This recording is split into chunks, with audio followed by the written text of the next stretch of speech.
Hey creators, it's Tyler from Creator Side Income, and I just got back from a 6-week vacation in Hawaii with my wife. We celebrated our 20-year wedding anniversary, and it was completely paid for with earnings from the Amazon Influencer Program. While we were there, I did nothing as far as reviews or anything with my businesses, but I was curious when I got home how passive Amazon Influencer is. How much money did I make while we were on vacation, and how would that compare to a normal week? So this morning I got back, I slept in, and then I got on my computer for the first time in a week, and I pulled up all my numbers from the Amazon Influencer Program and the different ways that I earned money, and I thought it would be cool to show you here with a screen share of just how I earned my money. So as we look here at the screen, you see that I'm comparing 6 days of February 15th to February 20th.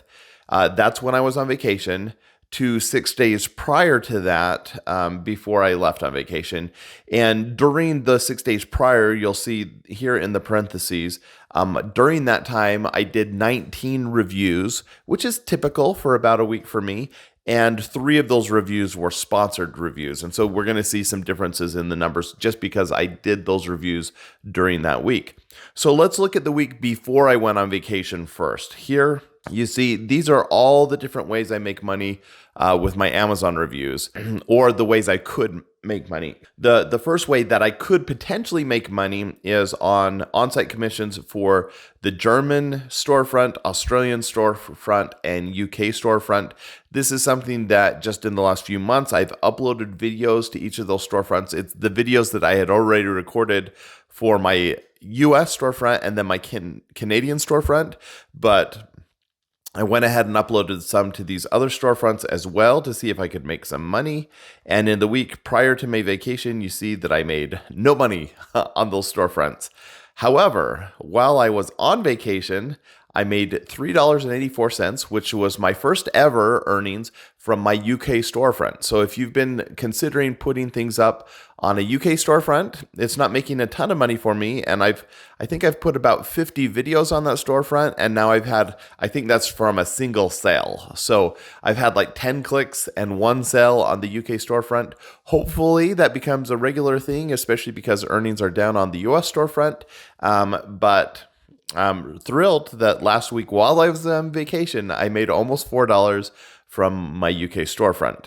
Now, before I went on vacation in my Canadian storefront, I had made $2.40, and that's about what I'm making right now. So on that storefront, I have about 200 videos, and I'll make maybe 20 or 30 clicks a week, and I'll make maybe $2 or $3 a week. And that's just recently. I made my first sales on the Canadian storefront at the end of last year, and then nothing for like a month, no clicks. It seems like they took all the videos off, but now they've started putting them back on, and I made a little bit. While I was on vacation, I made $2.79. So pretty consistent there. Not great earnings, but it is something. And those, as you'll see later, add up. Now we start making some actual money with my US storefront. And first we'll go with Offsite and YouTube. Now these two are connected because I take all of my videos that I film for the Amazon Influencer Program. I post them on YouTube. And then from YouTube, there is a link in the description where you can go to Amazon to make purchases. And if people do that, then I make a commission on off-site commissions. And you'll see that the week before my trip, I made $80 on YouTube and $75 on offsite. And for the last 6+ months, that's been pretty close where my YouTube has mirrored my offsite commissions. And I'm in the $300 to $400 a month range on both of those things. So that's a nice chunk of change, even without on-site commissions. That's a little over $150 for those two while I was working and posting videos. When I was gone and I was on vacation and not doing anything, I made a similar amount. So I actually made a little bit more on YouTube, $87, and a little bit less on offsite. And that less on offsite is more typical of what it is all the time. The $75 for the 6 days prior is because I had one really great day where they popped off. So pretty similar numbers, whether I'm on vacation or home. Now, here's where it is going to be different, and I'll pull these both up. Obviously, the week I was on vacation and didn't do any work, I'm not going to make any money from Amazon sellers. These are people reaching out to me, asking me to do reviews. And this morning, I'm sorting through all those emails because I got a bunch while I was gone, even though it was the Chinese New Year. So correspondence was down. But the week before I went on vacation, I did 3 sponsored posts. And between those 3, I made $110 up front from Amazon sellers that they just sent me the money up front. And then I can still make money on those reviews on the back end through YouTube and through Amazon. And so it's yet to be seen how much those will actually make in the long run. Of course, while I was on vacation, I didn't do any videos, so I didn't make any money from sponsored posts. So that's why that's a 0. You would expect that. Now, here's the big money maker for me, the on-site commissions. The 6 days before I went on vacation, I was earning just under $100 a day, which this last month has been my worst month ever for earnings as far as in relation to the videos posted, how much I'm getting back. And so under $100 a day is really bad for me. But of course, I'm thrilled. That's my biggest money maker. $542 is still a lot of money. And so I'm grateful for that. Now, while I was on vacation, things actually picked up a little bit. And I made $736, mostly because I had one good day that was like $250. And so that took my average up.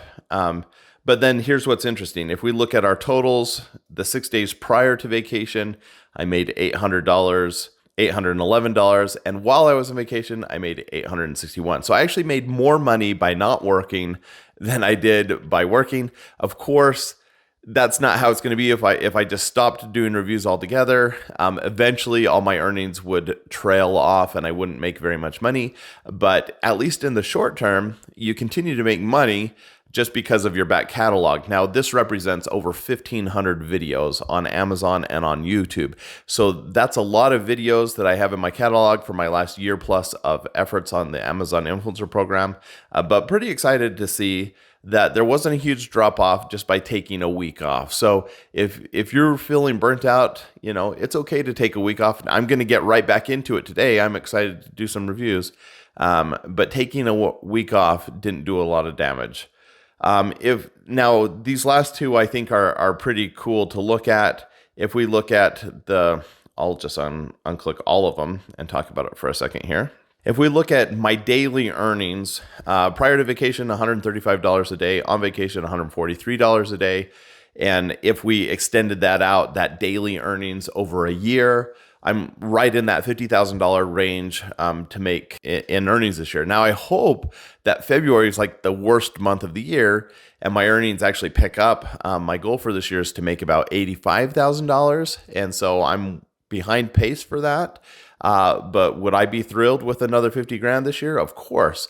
It pays for me to go to Hawaii and on other trips with my family. It has paid off our mortgage more quickly. It has paid off debt for us.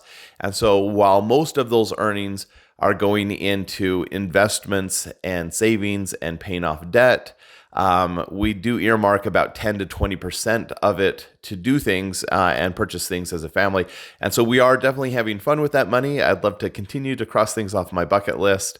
It is interesting to note the salary there because that's really close to my salary as a teacher. And so I'm matching my teacher salary by doing just a few hours a week of product reviews. And even if I stopped doing product reviews, I would likely end this year with close to matching my teacher salary. So Amazon Influencer Program is an amazing way to augment your income. While it is more saturated and more difficult to earn now than ever before, honestly, it is the worst time ever to be an Amazon influencer, but you have to take that in context. What's the best side hustle of all time? What's the easiest way to make money on the side of all time? Amazon Influencer Program. So even though now is the worst time to be an Amazon influencer, it's still a great time to be an Amazon influencer because it's such a great side hustle. It's something that anyone can do. It's easy to get started with it. The hardest part, of course, is getting accepted into the program. But I love having this channel, Creator Side Income, where I can talk about my side hustles, really give you the numbers and the information about what it took to create those numbers. So if you're interested in seeing more content like this, I hope you'll subscribe, like, share, do all those things that you're supposed to do, and I'll keep creating content like I'm supposed to do. Okay? Have a great day. Bye-bye.